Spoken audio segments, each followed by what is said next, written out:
During World War II, scientists searched for new ways to unleash destruction. Among the darkest ideas was a weapon that didn't just explode, it rained molten fire from the sky. Not shrapnel, not bullets, but glowing liquid metal that clung to everything it touched.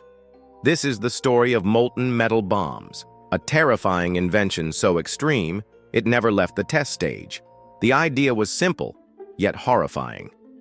Engineers imagined bombs filled with metals like aluminum or magnesium. Once heated to a liquid state, the bomb would detonate in the air, scattering thousands of droplets of molten fire. Unlike a conventional blast, which destroyed in an instant, this weapon lingered. The fiery droplets would stick to buildings, vehicles, and even human skin. Soldiers couldn't brush it off. Civilians couldn't run from it. Once touched, the molten fire burned until nothing was left. The design was both clever and cruel. A casing was packed with solid metal. An explosive charge superheated it, turning the contents into liquid. Another charge shattered the casing, spraying molten fire across a wide area. Imagine standing on the battlefield and seeing glowing sparks raining down, sizzling as they struck the ground. Wood burst into flame, fuel stores ignited instantly, and any soldier caught beneath the spray suffered unimaginable burns. Unlike regular flames, molten metal could not be smothered. Water was useless. The fire stuck, eating through flesh, leather, and steel alike. Incendiary weapons were nothing new in war. Ancient armies hurled fire pots, and the Byzantine Empire terrorized enemies with Greek fire, a burning liquid that even water could not quench. By the 20th century, modern science made new horrors possible. Germany experimented with advanced incendiaries during the Second World War, while Allied scientists tested their own versions of molten metal bombs.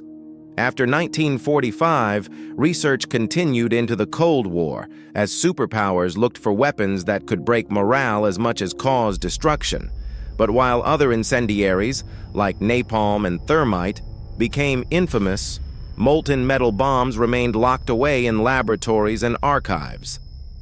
So why were they so feared? First, the injuries were catastrophic. A single droplet of molten metal could burn through flesh to the bone. Second, the weapon had the potential to devastate entire cities. Imagine traditional wooden neighborhoods reduced to ash in seconds, fuel depots and ammunition stores erupting in chain reactions. And third, the psychological impact. Soldiers were terrified by the idea of fire raining from the sky. Unlike bullets, there was no defense. Helmets melted, armor warped. The thought alone could break morale. This was not just a weapon of destruction, it was a weapon of fear. Yet, despite its terrifying design, molten metal bombs never became a weapon of war. They were unpredictable, too complex to produce reliably, too dangerous even to the armies that created them. Meanwhile, napalm proved far cheaper, easier to use, and devastatingly effective.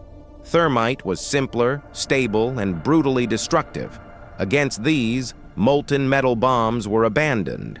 Today, they survive only in scattered records, a chilling reminder of how far war science was willing to go. A nightmare erased from history. Too terrifying, even for war.